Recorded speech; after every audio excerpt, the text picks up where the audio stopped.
Last year, aged only 11, Lomeshwari had a choice between joining the local rebel armed groups or living away from her parents to pursue her education. Lomeshwari is from a remote tribal region in India, where an internal war between state forces and left-wing extremists is scarring communities, dividing villages, and causing considerable social tension.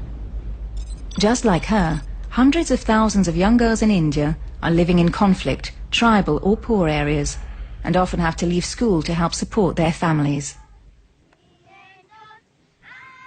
Many families don't really see the point in investing in their education, as boys are often considered to be the sole breadwinners able to care for their parents in the future.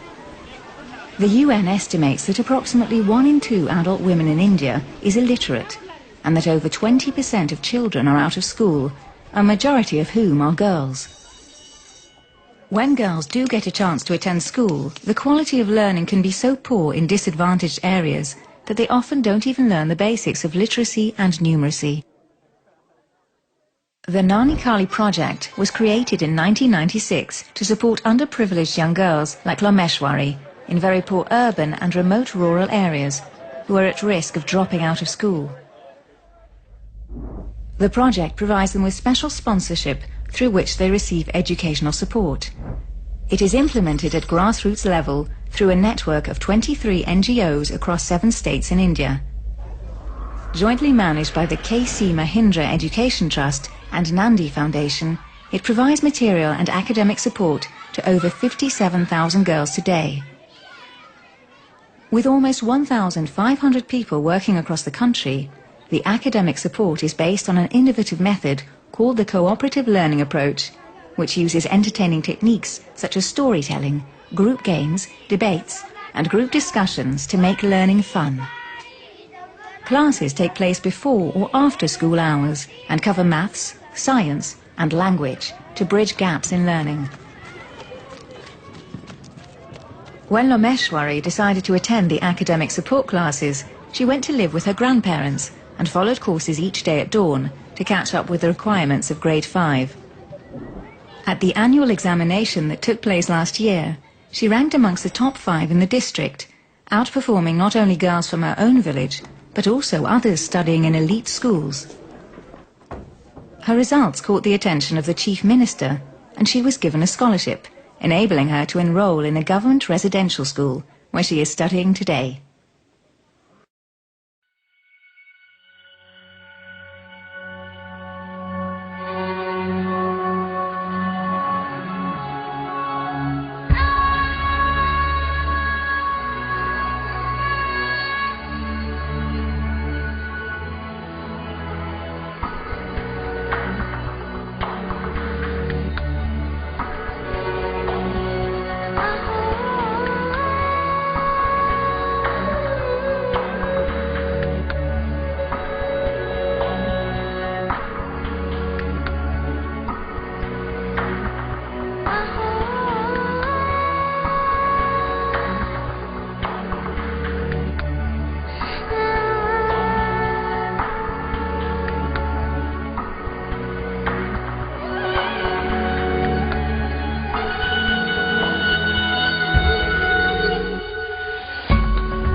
I was going back to Swat from Islamabad, and on my way I saw a girl, and she had a needle kind of stick that was not pen, and she had a paper of some advertisement, and she was trying to write with that. And I saw that girl, and she was selling oranges with her father. And I saw her in the Malakand. That's a very beautiful place. So I felt in my heart that why not this girl goes to school? Why not she study? Why not she learn about oranges, that where the oranges come from? Why not she study about trees, about plants, instead of working all the day? And I could see that she loved education. And when I asked her, do you love school? She was really committed for education, but she couldn't go to school because she was a very small girl. Nearly her age was 9 or 10. So I said to myself that, Malala, now you need to work for education of girls. And you need to work for the education of every child. Because usually we talk about terrorism, but not only terrorism is the hurdle. There are many other things that are stopping girls to go to school. We can see that children are suffering from child labor. Because of poverty, they have to do child trafficking. They are victims of early forced marriages. They are victims of sexual violence. And as well as the cultural norms and traditions are stopping them.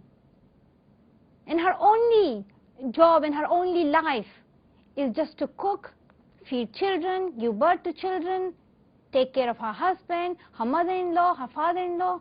That's the life of a woman in Pakistan, in India. So that's why I wrote the book, to tell the story to people that this is food. They have thirst, and as well as they are starving. For let us think about these children and let us help them. And through this book, this is not only the story of one girl, this is the story of every girl who has been suffering from terrorism in Pakistan and in Afghanistan.